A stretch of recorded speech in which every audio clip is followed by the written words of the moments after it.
नमस्कार, मी हर्षदा स्वकुळ. 2020 या वर्षामध्ये सर्वसामान्यांचे जे काही हाल झालेत ना, त्याची गणती करू तेवढी कमी आहे. म्हणजे नोकरी नाहीये, पैसा नाहीये, बिझनेस बंद आहेत, उद्योग बंद आहेत आणि हे कमी म्हणून की काय, आता परतीच्या पावसाच्या तडाख्यामध्ये हजारो शेतकऱ्यांचं प्रचंड नुकसान झालंय. हे सगळं होत असताना सरकार आपल्यासाठी काहीतरी सुपरफास्ट करेल अशी आशा प्रत्येकाला आहे. म्हणजे शेतकऱ्याला आशा आहे की त्याची नुकसान भरपाई सुपरफास्ट मिळेल. सर्वसामान्य जे होम लोन भरतात, इतर लोनचे हप्ते भरतात, त्यांना आशा आहे की त्यांच्या कर्जावरच्या व्याजावर व्याज जे चढवलं जात आहे ते कुठेतरी माफ होईल का, ही आशा आहे. अर्थात ती केस अजूनही सुप्रीम कोर्टात पेंडिंग आहे. म्हणजे बाकी कुठल्याही गोष्टी सुप्रीम कोर्ट सुपरफास्ट निकाल देत असलं तरी सर्वसामान्यांच्या कर्जावरच्या व्याजाची जी केस आहे ती सुप्रीम कोर्टात अजूनही पेंडिंग आहे. त्या बाबतीत सरकारनं अजूनही ॲफिडेव्हिट दिलेले नाहीये. पण या सगळ्या निगेटिव्ह गोष्टींमध्ये ना, या व्हिडिओमध्ये मी तुम्हाला एक पॉझिटिव्ह गोष्ट सांगणार आहे, ज्यामुळे सरकार सुद्धा सुपरफास्ट काम करतं यावर तुमचा विश्वास बसेल. याचा अर्थात आपल्याला किती फायदा होईल हे आपण आपलं ठरवायचं. पण केंद्र सरकारचा एखादा निर्णय किंवा एखादी पॉलिसी आणि त्यावर राज्य सरकारचं इम्प्लिमेंटेशन हे या बाबतीमध्ये इतकं सुपरफास्ट आहे आणि इतकं छान कोऑर्डिनेशन आहे की शेतकरी, सर्वसामान्य माणूसही अवाक होईल. म्हणजे गाडी हायवेला लागल्यावर जसा स्पीड वाढवते तसा सरकारचा हा स्पीड आहे नुकसान भरपाईचं धोरण बनवण्याचा. समस्त शेतकरी, समस्त सर्वसामान्य जनता या सगळ्यांनी हा व्हिडिओ आता शेवटपर्यंत बघा. मग कळेल तुम्हाला हे नुकसान भरपाईचं धोरण नेमकं आहे काय आणि कुणासाठी. Let's start.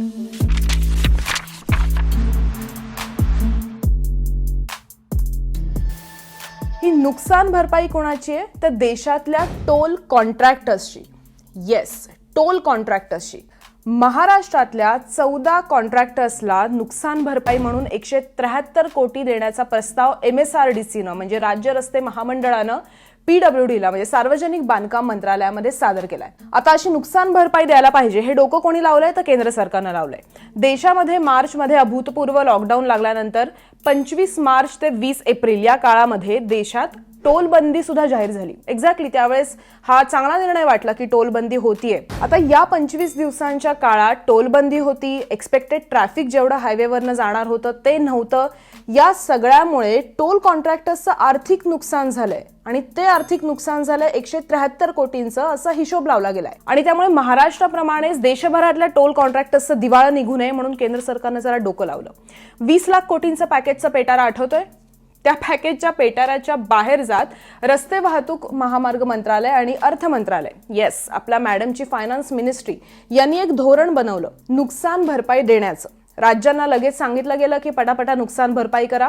राज्य सरकारनं सुद्धा हुकचू न करता एक लिस्ट तयार केली आणि 173 कोटींचा प्रस्ताव आता MSRDCनं सादर केलेला आहे. आता तो प्रस्ताव मंजूर न होण्याची काहीच कारणं दिसत नाहीत, कारण पॉलिसी आहे केंद्राची, त्यामुळे राज्यातले विरोधक याला विरोध करतील हे अशक्यच आहे.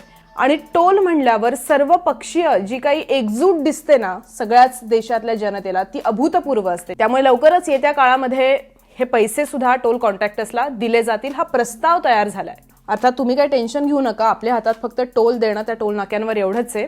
तुमच्या हप्त्याचं जे काही झेंगाट आहे ना ते सुप्रीम कोर्टात अजूनही सुरू आहे. ते होईल तेव्हा होईल, निस्तरेल तेव्हा निस्तरेल. पण एक जस्ट बघा की कुठल्या टोल नाक्यांच्या कॉन्ट्रॅक्टर्सना ही नुकसान भरपाई मिळणार आहे. यातले काही टोल नाके येतात हे MSRDC अंतर्गत, काही येतात PWD अंतर्गत. पर हम सब एक है जब बात आती है पैसे की. यामध्ये सगळ्यात जास्त नुकसान भरपाई मिळणार आहे ती आपल्या मुंबई पुणे एक्सप्रेस वेला. मुंबई पुणे एक्सप्रेसवे आणि NH48 यांना मिळून एकूण 93 कोटी 22 लाखांची नुकसान भरपाई मिळणार आहे. मुंबई एंट्री पॉइंटचे जे 5 टोल आहेत त्यांना मिळून 33 कोटी 24 लाख, सातारा कागल 17 कोटी 24 लाख, राजीव गांधी सिलिंग 15 कोटी, नागपूर RDBP म्हणजे इंटिग्रेटेड रोड डेव्हलपमेंट प्रोजेक्ट, त्यांना 83 लाखांची नुकसान भरपाई मिळणार आहे. सोलापूर RDDPला 67 लाखांची, औरंगाबाद RDDPला 82 लाखांची, बारामती RDDPला 66 लाखांची, ठाणे गोडबंदर रोडला 5 कोटी 31 लाखांची, भिवंडी कल्याण शिळफाटा तिथे 2 कोटी 74 लाखांची, चाळीसगाव बायपासला 97 लाख, चिमूर वरोरा बायपासला 72 लाख, काटोळ बायपासला 49 लाख, कोपरा कामोठेला 1 कोटी 51 लाख. आता या सगळ्या लाखांची बेरीज केली की फायनल बेरीज येते 173 कोटी 57 लाख. म्हणजे तुम्ही धरून चला 173 कोटींची ही नुकसान भरपाई एकूण आहे. ही जी आकडेवारी आहे ही सामाजिक कार्यकर्ते आणि टोल विषयक अभ्यासक विवेक वेलणकर यांनी MSRDC कडून माहिती अधिकारांतर्गत मागवलेली आहे. त्यांच्याकडनं आपण आता हे जाणून घेऊयात की मुळात जेव्हा असं नुकसान होतं टोल कॉन्ट्रॅक्टर्सचं, तेव्हा त्यांना सरकार नुकसान भरपाई द्यायला तयार होतं. पण जर या टोलवाल्यांना एक्स्ट्रा पैसे मिळाले तर सरकारला रिफंड मिळतो का? टोलमध्ये जेव्हा कॉन्ट्रॅक्टपेक्षा जास्त पैसे कॉन्ट्रॅक्टरला मिळतात त्यावेळी मात्र तो सरकारशी ते शेअर करत नाही. मी तुम्हाला उदाहरण सांगतो. 2004 ते 2019 मुंबई पुणे एक्सप्रेसवेला जे कॉन्ट्रॅक्ट झालं होतं त्याप्रमाणे कॉन्ट्रॅक्टरला 2,869 कोटी रुपये कॉन्ट्रॅक्टप्रमाणे मिळणं अपेक्षित होतं. पण त्याला ह्या 15 वर्षाच्या पिरियडमध्ये जवळपास 1.5 पैसे मिळाले त्याच्या. पण त्यातले कुठलेही पैसे सरकारशी शेअर झाले नाहीत. म्हणजे याचा अर्थ जर पैसे जास्ती मिळाले तर सरकारला देणार नाही, पण पैसे कमी मिळाले मात्र सरकार पैसे उचलून देणार. हा कुठला न्याय आहे हे समजत नाही.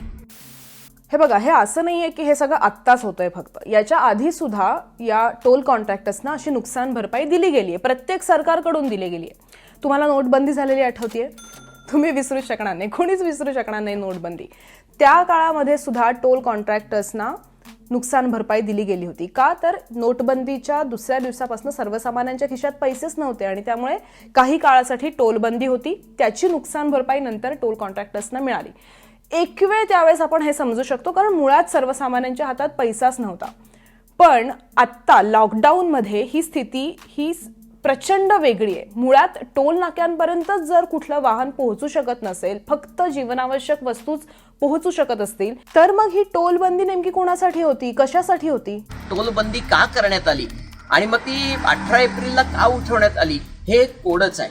म्हणजे रस्त्यावर वाहनं नसताना टोलबंदी करणं म्हणजे कदाचित पुढे भविष्यात त्याला कॉम्पेन्सेशन देण्याची सोय करण्यासारखं होतं का काय, असा संशय जर आता हे कॉम्पेन्सेशनचा प्रकार बघून वाटत असेल तर त्याच्यात काहीही चूक नाही असं मला वाटतं.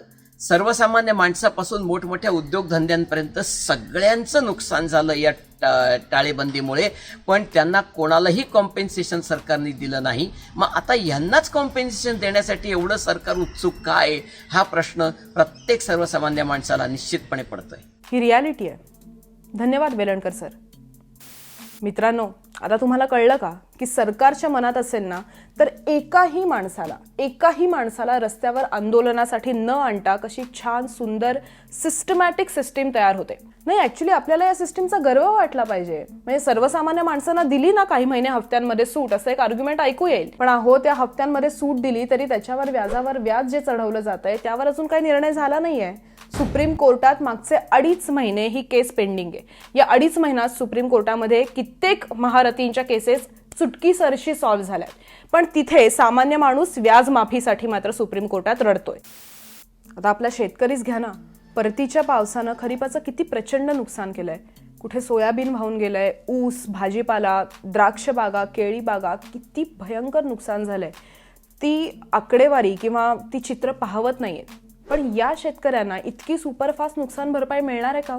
आत्तापर्यंत मिळाली आहे का? काय होतं, शेतकरी नुकसान भरपाई मागतो राज्य सरकारकडे, राज्य सरकार पैसे नाहीये म्हणत बोट दाखवणार केंद्राकडे, महसूलचे अधिकारी येणार, गाडीचा धुराळा उडणार, पंचनाम्यांसाठी अधिकारी पोहोचल्यानंतर जाणाऱ्या गाडीच्या धुराळ्यात शेतकरी मात्र तिथेच उभा असणार, तसाच नाडलेला असणार. पीक कर्ज देणं आणि कर्जमुक्तीच्या योजना यांचा अनेक शेतकऱ्यांना कसा फायदा होत नाही बघा. महात्मा ज्योतिबा फुले शेतकरी कर्जमुक्ती योजनेअंतर्गत शेतकऱ्यांना कर्जमाफीची घोषणा महाराष्ट्र सरकारनं केली. यामध्ये ज्या शेतकऱ्यांना फायदा झाला असेल तो फक्त बँकांची कर्जमाफीचा झाला असेल. म्हणजे त्यावेळेला सुद्धा बँकांनी शेतकऱ्यांची अडवणूक केली आहे तरी सुद्धा. पण ही रियालिटी आत्ता घटकावर बाजूला ठेवू, फक्त आयडियल सिनॅरिओमध्ये बघू की सपोज या शेतकऱ्यांची कर्जमुक्ती झाली, ती कुठली झाली असेल? फक्त बँकांच्या कर्जाची. पण तरी सुद्धा अनेक शेतकऱ्यांचा पाय हा चिखलातच रुतलेला आहे. म्हणजे अनेक शेतकऱ्यांचं असं म्हणणं आहे की पीक कर्ज मिळण्याची प्रक्रियाच मुळात इतकी वेळखाऊ असते की ते कर्ज वेळेत कधीच मिळत नाही आणि मग त्यासाठी सावकाराकडून पेरणीपुरते पैसे घ्यायला लागतात आणि या सावकाराकडून घेतलेल्या कर्जाच्या पैशांवर पेरणी करायला लागते. नंतर बँकेकडून मिळणाऱ्या कर्जाच्या पैशातून खासगी सावकाराच्या कर्जाचं व्याज शेतकऱ्यांना फेडायला लागतं. पीक विम्याचे ऑन पेपर लाभार्थी दिसतात, पण प्रत्यक्षात काय स्थिती आहे? तुम्ही जास्त नीट सांगू शकाल. तुमचे अनुभव मला कमेंट बॉक्समध्ये नक्की सांगा. लॉकडाऊनच्या काळामध्ये अल्पभूधारक शेतकरी आणि मजूर इतक्या वाईट पद्धतीनं नाडला गेला. आत्मनिर्भर भारतच्या अंतर्गत म्हणजे तेच ते 20 लाख कोटींचं पेटारा 20 लाख कोटींचं पॅकेज, त्याअंतर्गत 2 लाख कोटींचं कर्ज देशातल्या शेतकऱ्याला सवलतीच्या दरात देणार असल्याचं केंद्रानं सांगितलं. पण शेतकऱ्याला कर्ज काढण्यासाठी खरंच उत्पन्न होतं का? त्याच्या पिकाला बाजारभाव होता का? त्याच्या पिकांची खरेदी केंद्र ही वेळ सुरू झाली होती का? शेतकऱ्याला कर्जावर कर्ज देऊन त्याचं भलं होणार आहे का? त्याला कर्जबाजारी करून त्याचं भलं होणार आहे का? शेतकरी आत्महत्यांचे आकडे हे सोयीस्करपणे विसरता येणार नाहीयेत. 2019 मध्ये म्हणजे मागच्या सरकारच्या काळामध्ये शेतकरी आणि शेतमजूर यांच्या आत्महत्यांचं प्रमाण सगळ्यात जास्त महाराष्ट्रामध्ये होतं. यातला मुद्दा एवढाच आहे ना की कोरोना काळामध्ये नुकसान देशातल्या प्रत्येकाचं झालंय. सरकारनं मनात आणलं ना तर फास्ट ट्रॅक कामं होतात. आता आपण वरच्या टोलच्या उदाहरणातून हे पाहिलं. ज्या शेतकऱ्यांचा माल या हायवेवरून जातो त्या शेतकऱ्यांना असा फास्ट ट्रॅक न्याय मिळतो का? जी एसटी या हायवेवरून धावते ती एसटी सुद्धा 4-5 महिने बंद होती. दिवसाला साधारण 20 कोटींचा लॉस होत होता. त्या कर्मचाऱ्यांना आजही त्यांच्या नुकसान भरपाईसाठी किंवा त्यांच्या हक्कासाठी रस्त्यावर उतरण्याची वेळ काय येते? त्यांना पण असेच पैसे फास्ट ट्रॅक मिळणार आहेत का? सर्वसामान्यांना कर्जावर व्याजावर व्याज भरायला लागणार आहे, त्यातून रिलीफ त्यांना असा फास्ट ट्रॅक मिळणार आहे का? या सगळ्या काळात कुठला टोल कॉन्ट्रॅक्टर आपल्याला नुकसान भरपाईसाठी रस्त्यावर उतरलेला दिसला? ऍक्च्युली मी हे पॉझिटिव्हली म्हणते की खरं तर हीच एक आदर्श व्यवस्था आहे. मागण्यांसाठी सतत रस्त्यावर उतरण्याची वेळ येऊ न देणं आणि ती गरज परस्पर सरकारकडून पूर्ण होणं हीच आयडियल व्यवस्था आहे. पण दुर्दैवानं ठराविक काही लोकांसाठी ही आदर्श व्यवस्था आहे. टोल कॉन्ट्रॅक्टर्सचं नुकसान झालं असेल तर त्यांना जरूर त्याचे पैसे मिळावेत, मी काही त्याच्या विरोधात नाही. त्यांची कॉन्ट्रॅक्टर्स तशी आहेत. पण मुद्दा एवढाच आहे की जेव्हा शेतकऱ्याचा संसार रस्त्यावर येतो, सर्वसामान्यांना दर महिन्याचे कर्जाचे हप्ते भरताना नाकेनऊ येतात, तेव्हा केंद्र सरकारकडून अशी धोरणांची तत्परता, राज्य सरकारकडून त्याचं इतकं सुपरफास्ट इम्प्लिमेंटेशन आणि एखादं राज्यपालांचं खरमरीत पत्र सरकारला येतं का हो? तुम्हाला काय वाटतं? तुमचे अनुभव मला कमेंट बॉक्समध्ये नक्की सांगा. हा व्हिडिओ आवडला असेल तर लाईक करा. तुम्ही जास्तीत जास्त शेअर करा. अधिकाधिक लोकांपर्यंत आपलं चॅनल जाणं गरजेचं आहे. अधिकाधिक लोक आपल्या चॅनलला जोडणं गरजेचं आहे. आणि आपलं चॅनल पटलं असेल तर तुम्ही सबस्क्राईब करायला विसरू नका. फक्त व्हिडिओ पाहू नका, सबस्क्राईब सुद्धा जरूर करा आणि बेल आयकन सुद्धा दाबा, म्हणजे मी पुढचा जेव्हा व्हिडिओ टाकीन तेव्हा लगेच तुम्हाला त्याचं नोटिफिकेशन येईल. आता इथेच थांबते. पुढच्या व्हिडिओमध्ये एक नवा विषय घेऊन नक्की येते लवकरच. धन्यवाद.